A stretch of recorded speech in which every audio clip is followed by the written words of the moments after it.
All right, so look what showed up today. In-laws brought this from my brother-in-law, who is an apiarist, a beekeeper by trade. And this is just a box. It's not the full kit that they sell online, but this is one box that he would use as a super inside of his other boxes. But these are the Flow Hive type units. So what happens is this box, I need to build a bottom box where the bees would go in underneath, and then you can have an extruder, which means is like a screen that keeps the queen bee at the bottom. And then this would sit on top, this box, and then you got to build a little roof or a flat roof with a slope so it sheds the rain and the water. But these are that front piece like that has little bits of Velcro there that aren't sticky anymore because of all the bee juice on there. But anyways, you pop this off, and then you would use these keys. These keys, they call them, but really what they are is just pieces of metal that go in. They slide in the top here of these bits there. Oh, hang on a second. There is a little cap right there. You pull that cap off first, and then you put your key in there, and you put one on each side, like so. One there and one there. And then when you turn those, what that does is it lifts up. Here, I'll move that out of the way. And we just move this up a bit. So there's this piece here, it moves up and down with these keys. So the keys press it up. See if you turn it like that. See how it presses it up like that? And so now it's up. It's in the up position, and that's the open position. So you open the bottom piece here, and you put a little, this down here is where the honey would come out. So these are now broken, these cells. I'll show you that. I'll pull this whole thing out. So you pull this out. What you have here is your honeycombs. Cells that they fill with honey and then cap. And when it's in this position, I don't know if you can see that, but those cells are broken one side up, one side down, quote unquote broken. And so that the honey that's inside of those will all flow to the bottom and flow out the bottom end here. And then you can remove this, oops. Okay, now it's just falling to the side. But anyways, you remove this little cap here, and when it's standing upright like this, and inside the box like this, you will have, hang on, my little topper here fell out. You will have your, see there's a dead bee, last year's bee, I guess. Lots of them in here. So I don't need to coat this with beeswax because it's already been used, which is great. Anyways, when you have it in there and you turn the key like that, the honey will flow down. That's why it's called a flow hive, and down into the bottom here. And then you're supposed to have this on a 5-degree angle like that, so the honey all flows to the front. And then you can put these little tubes on them here, and that tube is just a little extension. And when this is sitting up higher on another box, you put a jar underneath here, and it flows out. The honey flows out, and you fill the jar. So no centrifuging, no scraping, no pulling things apart, no banging the bees off them to do all that work. None of that. You just, everything stays in place like it is now. And then once you're done, you take these out and you put them on the top of those. Oops, should have this key this way, of course. Like so, the handle's that way. And this key that way. And you put those in all the way in. Sometimes people say they might not go all the way in right at the beginning, especially when it's all sticky and full of honey. So you can just put them in part way and turn it a bit, and then turn it a bit more. See how that piece again is going to come down with these keys, and you get them both going, and that whole thing comes down. You should use two hands. With two hands, you can. I'm holding my phone, of course, with one hand, but two hands, you do that. You twist it down. That piece comes up, and then it closes those cells, and the bees can then again work them, and they'll fill them back up with honey and then cap them. So you just keep doing that. I can't recall how many times a year you can pull or extract your honey, but I'll have to figure that out. So these are the keys that they say. This is the little end cap that goes on here, upside downy. Oops, keeps everybody in their little house. This is the little front thing. Got to make sure you don't lose all these little bits and pieces. So it's a very careful type of work with all these little pieces of plastic that you wouldn't want to lose. That goes on the front. This goes here. I'm going to have to replace these bits of Velcro or make a top that kind of fits over top of it and then comes down over top of this and would hold it all down. But anyways, so I got a little bit of work to do on that to build the rest of that. Bees don't get shipped until the end of May, beginning of June, and right now this is the end of April, so I got a month to put that together. And while I'm doing that, of course, you know me, I have lots of other projects going on here. Danneberg Acres. I also have the chicken coop that I almost bought one, but it ended up being too small. So I'm going to still do the scrap. Let's go look at the scraps that I'm going to make the chicken coop out of and see what we can come up with. I do not want to spend $1,000 on new materials, and I've got a bunch of different scraps and things that I think I can cobble together to make a half decent chicken coop. We've got all this wood here, which is definitely plenty for framing and putting that part together. And then I'm gonna use some of this. This, again, I just mentioned this earlier, this is an old shed, so definitely can use some of it for, there's a roof, definitely the roof will be usable. And then maybe some of the side panels. Side panels aren't overly thick, so I'm not sure if they'd have any insulating values, but then neither does a sheet of plywood. So probably going to use as much of this as I can. These are the walls that it is. You know, this actually might be more insulated, have more insulating value than a sheet of plywood. So I'm going to build the frame with these pieces in mind, and then I'm going to fit those on like a sheet of plywood. So here's a full one here. Looks like they're 2 feet by 6 feet. So I'm going to get those out and measure the size of those.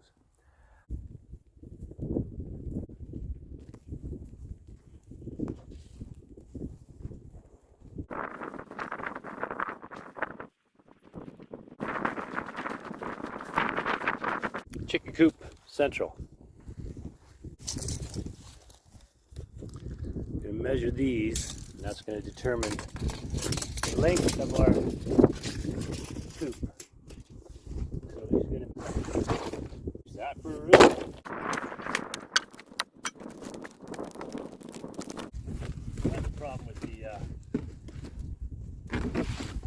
That's the problem with even the solid pan or pallets.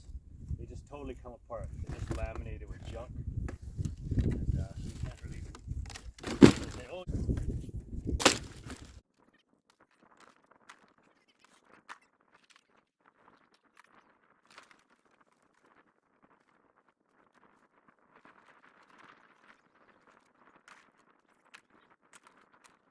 Okay. That could be something that way.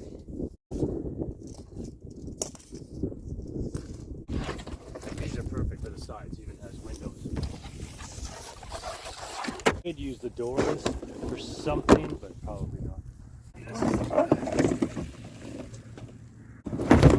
So really, the top. These are really only squeaker size. So that's how we're gonna make it. We'll use these side panels for sides. That's the only other thing is that I'm thinking is that here is the floor for the shed, but it's not sturdy. I mean, if you built a frame, you could use it as a floor, I guess. Yeah, maybe that'll work. And you could actually use quite a bit of it. I mean, you could make it 4 feet. But unfortunately, these roof panels aren't 4 feet. First of all, we need to frame it up. Better go down there and help Colby close that gate. There he is. Can you do it without getting shocked?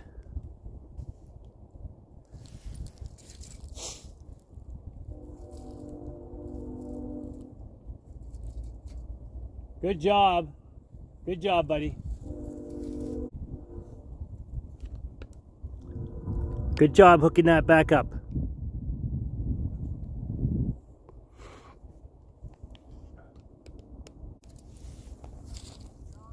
Not dolly, Gracie, and Lily.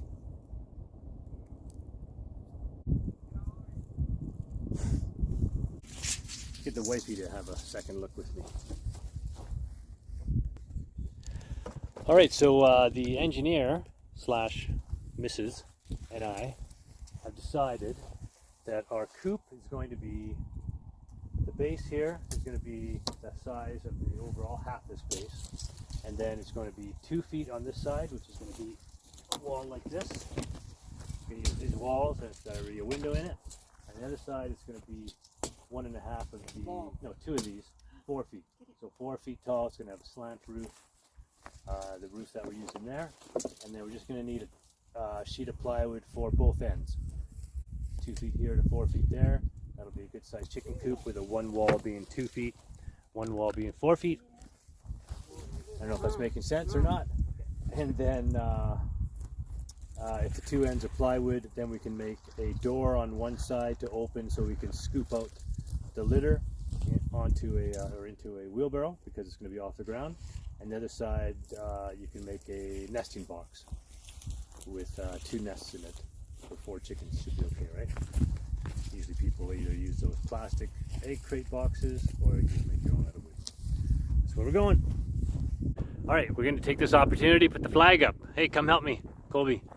Let's put the flag on the flagpole. Come here, buddy. You can sing "Oh Canada" while I put the flag up. Oh Canada.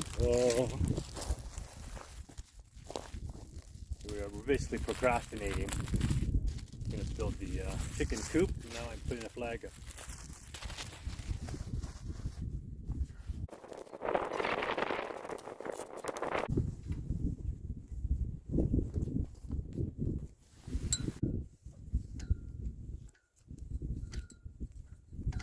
This is like the lightest weight flag we've ever had. Not going to last long.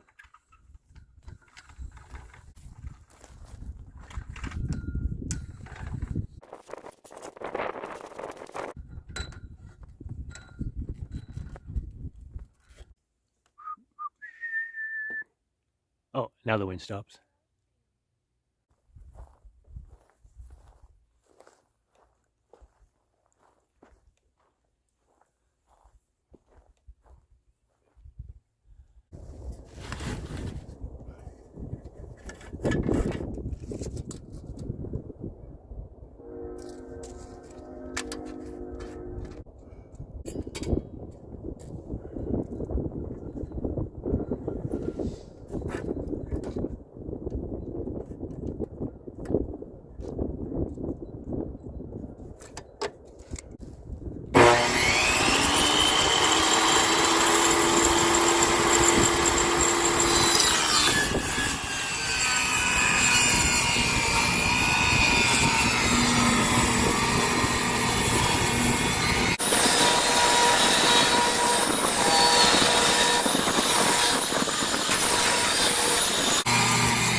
The second I get here with the camera, Shannon has completed her task of getting this a bunch of wire and staples out of this piece of wood. It was an incredible effort, and I didn't have a charged camera. Anywho, nice work. All right, oil change time. All right, I got the wrong oil filter, of course, but I got this fuel filter I got to do from underneath. I got some hood prop rods, which I'll have to get put in there. Of course, it is made in Chinka already. But anyways, let's do the oil quick check. See where we're at, anyways, today.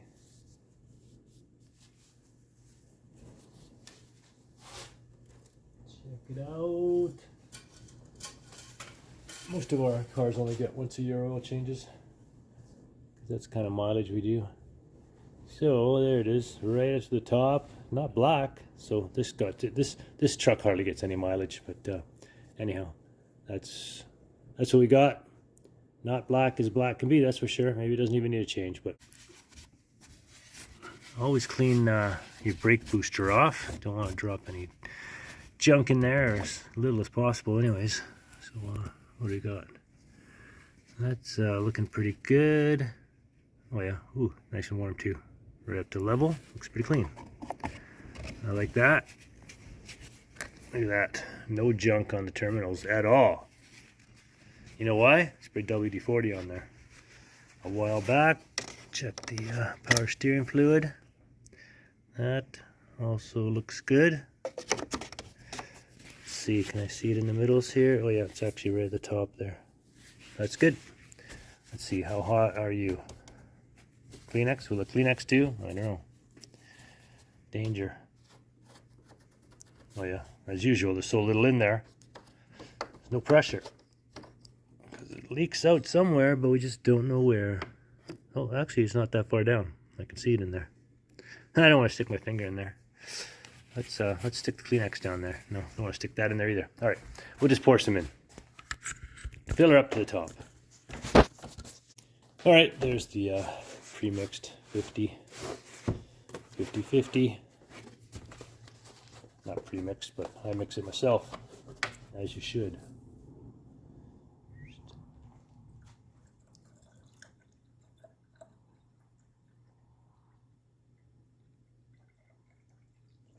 That's actually pretty good.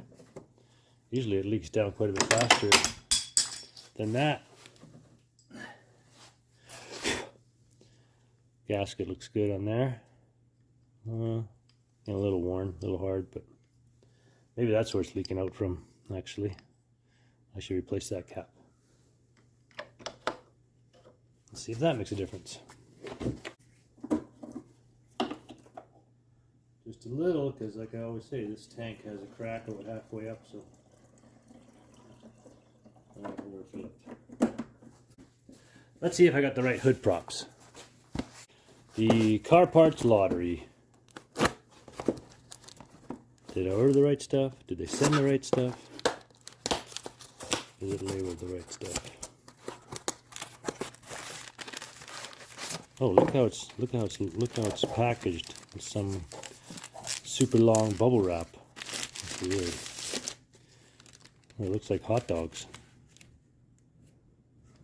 Crazy wrapping. All right, this is what we got.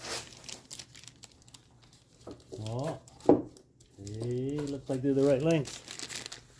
Now, this is holding up because it holds up in the summertime, but it does not hold up in the winter, that's for sure. Conks you in the head. So let's change one of these out. Screwdriver. Oh, it's heavier than it looks. Right on my head. Right on my head. Is this a new one? Yeah, this is the old one. Upside down. This.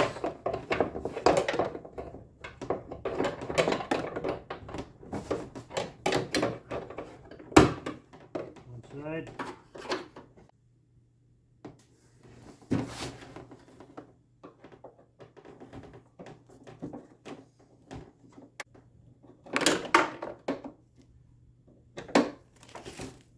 Three hands.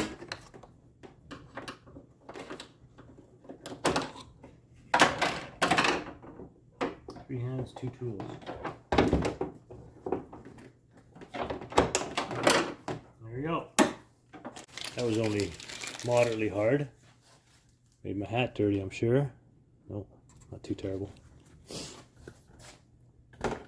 Other side. Okay, this time we'll use two-tool method. Like that.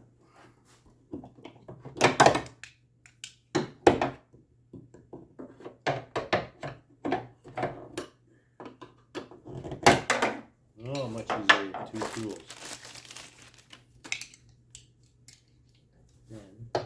Snap-ola. Snap-ola. That's it. Oh. Alright, we'll do it like that. Get things lined up the right way and then just pop right on. Okay.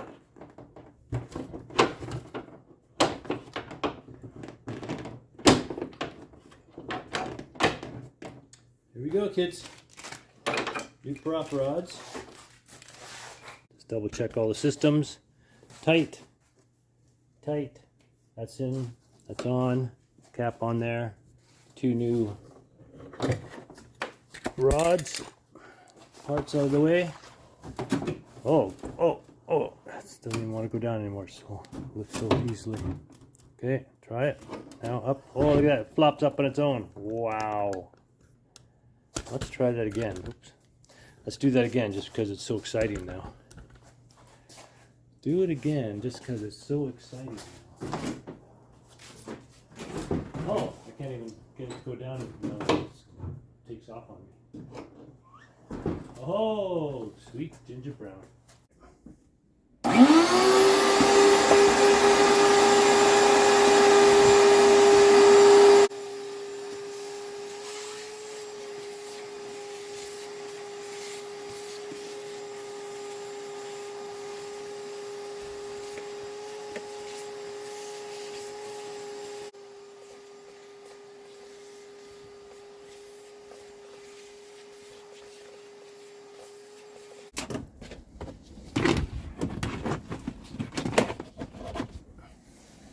Doesn't look much cleaner, does it?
That's a pry bar for Ford flathead engines, 1945 to 1956. You got to pry the head, the lock and the keepers to get the valves out. Almost impossible to do. Special tool. Only useful as a general pry bar after that. Why is it in here? Because I've been using it as a general pry bar. What a mess in here. Thank God for the plastic tub. And the Sport Track is just engineered right. Aluminum panels, plastic bed tub, liner, all kinds of pockets and stuff in the liner. Some back here, carrier hooks. There's built-in hooks here. There's a top that covers it, that tonneau, hard tonneau cover. I don't use it a lot. Used to use it when it was more of a city truck, but now we keep so much junk in here that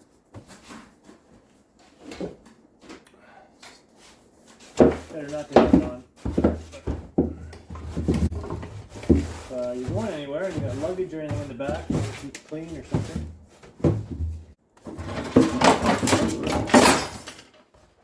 Clean it up.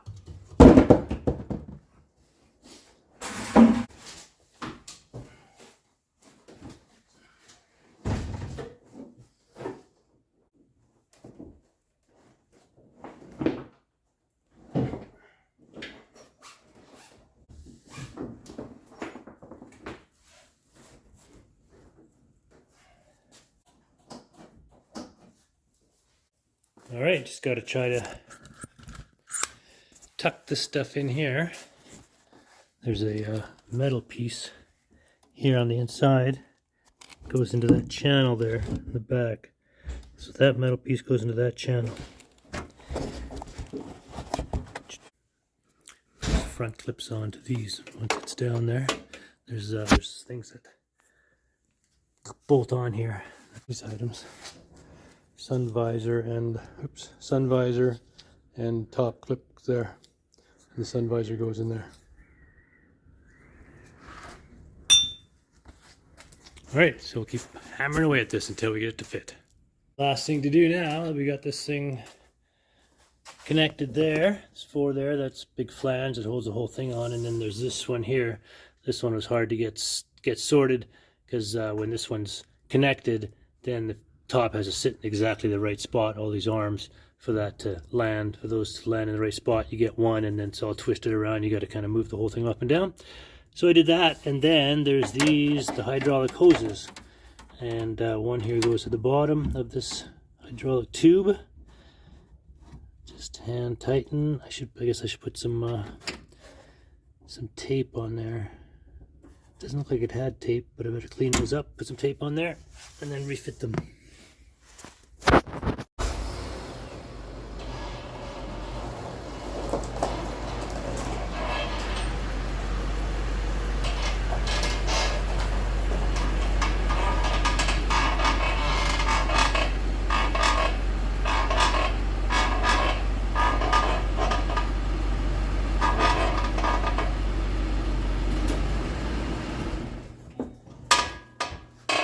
Something's making a lot of noise.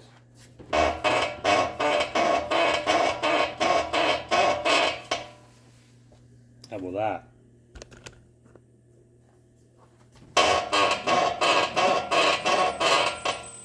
Better get that off, see what's going on.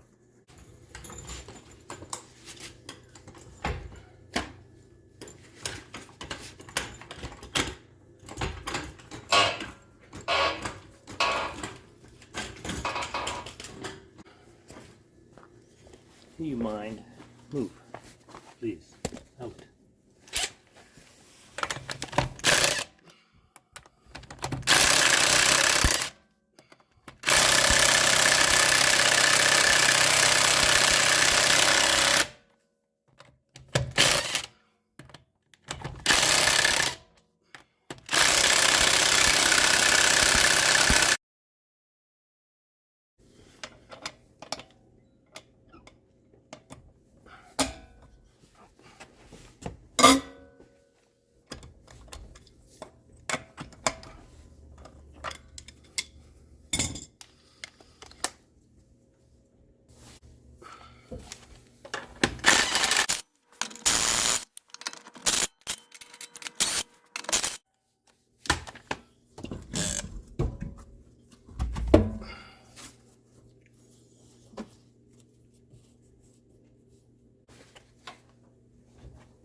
See, we'll go up and down with the jack again here, see what happens.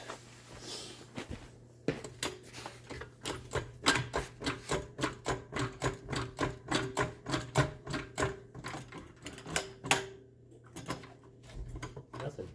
No noise now.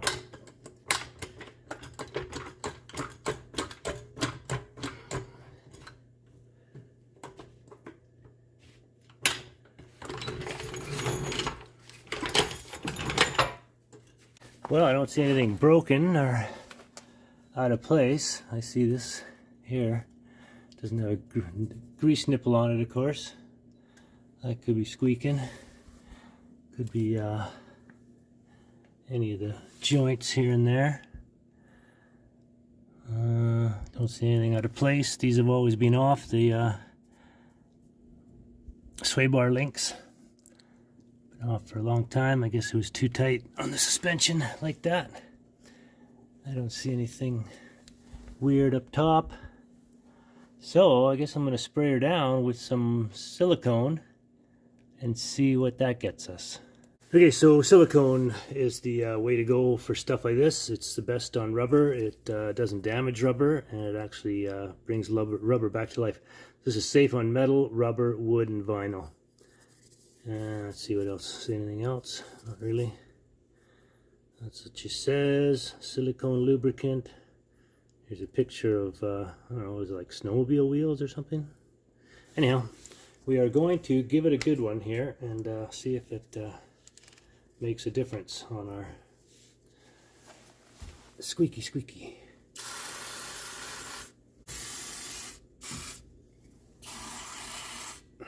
Try to get it on all the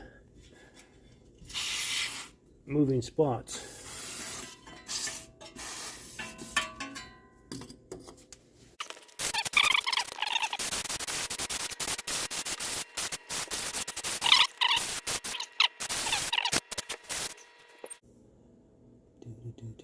Just did the brakes, got a lot of meat left on them. Don't put a lot of mileage on this truck because it's a yard truck, and also I don't work or I don't go to work.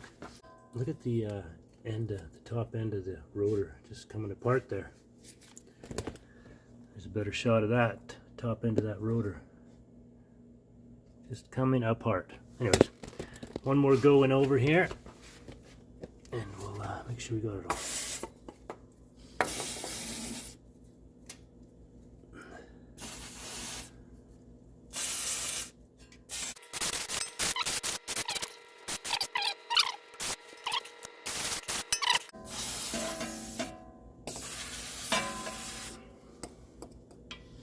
The wheel back on, see if it makes any sounds.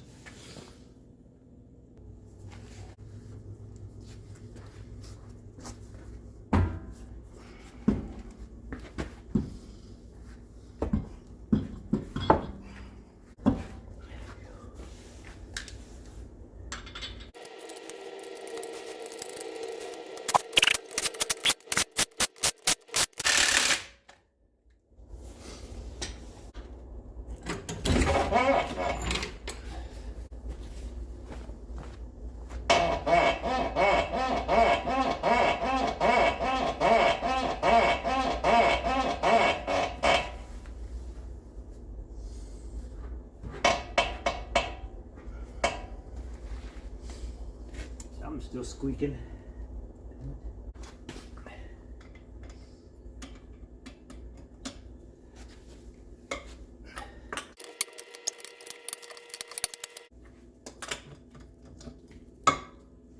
Dog. Dog.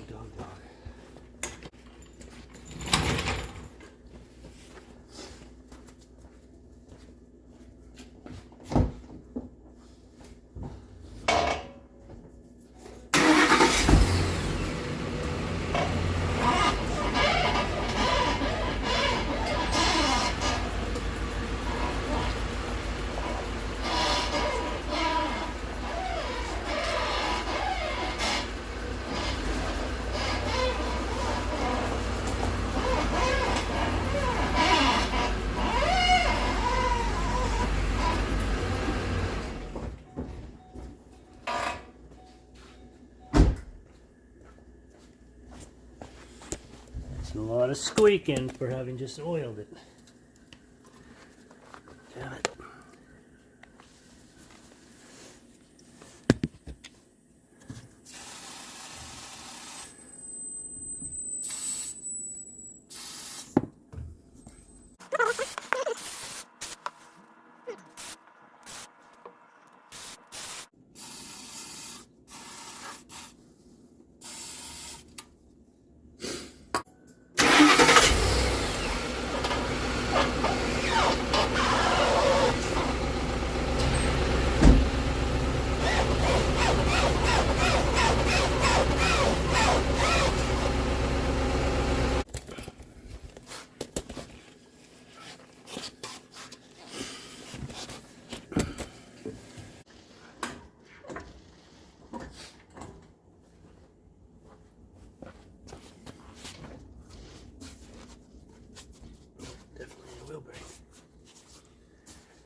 Ain't a wheelbearing, that's nice and tight.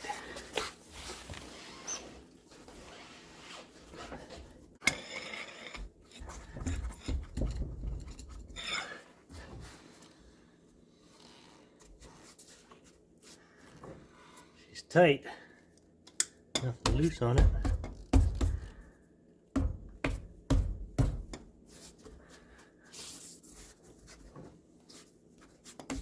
Nothing.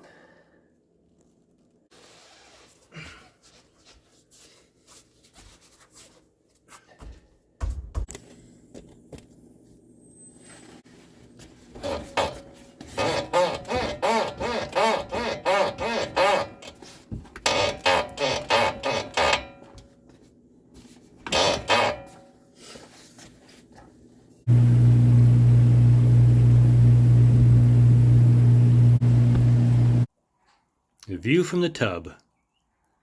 A second ago they were trotting across the pasture, but I wasn't fast enough with the camera. Unfortunately, I'll try to catch that again. Looks like Shannon has found something in the dirt. What could it be? Dun, dun, dun, dun, dun. She's found something. She's bringing it up here. She's going to show it to me. She's going to say, look what I found in the yard. What did you find, honey? What is it? Oh my god, it's a battery out of the drone. What happened there? Did it like fall out of the drone from midair? That's so strange. Alright, well, we got a drone battery in the middle of from the middle of the yard. I don't know how that got there, but I did notice one was missing later. And now let's see what's going to happen in the yard tonight. Oh, Enzo noticed that Mummy is coming up with a bucket of food. Enzo's like, oh, grass or grain? Grass or beets? I'll take the beets, please. Yum. Oh, Gracie noticed that she has beets. Oh, and Rita. No, they've all noticed. They're all getting excited. Oh, she's got beets, you guys. Let's run around and be excited. Dun, dun, dun, dun, dun, dun, dun. Dun, dun, dun, dun, dun, dun, dun. Come on, she's got beets. Go this way, everybody. I don't know why I took a right turn there. Now I'm in the back. Oh no, I'm the worst racehorse. Ralpha girl, she knows what she's doing. Oh, no she doesn't. She's also going right. The two old ladies are like sticking close. They're like, yeah, we're sticking right, but we're gonna get our faces right in the bucket. Shannon's having to slap them off. She's like, get out of the bucket, you heathens. Look at them trying to chase her down and get their heads in the bucket. Oh my god. The other two are like totally well behaved. The two new ones are like getting, oh look at this, she's getting mugged. Getting mugged by the horses. Dun dun dun. What happened there? She lost her shoe? No, she's kicked a bucket that she can throw the food into. Because these horses are right on top of her. Ah. Oh look, she's having to run. Oh my god, they're all going crazy. Oh, she's got mugged behind the pole. She might be on the ground and I don't know. You can't tell what's happening back there. Oh, she's had to drop it because they're mugging her. Crazy beasts. Look at them all going kooky. Kooky for some food. The other two are much better behaved. Oh, too bad I didn't get to see what exactly happened when she dropped the food for these two.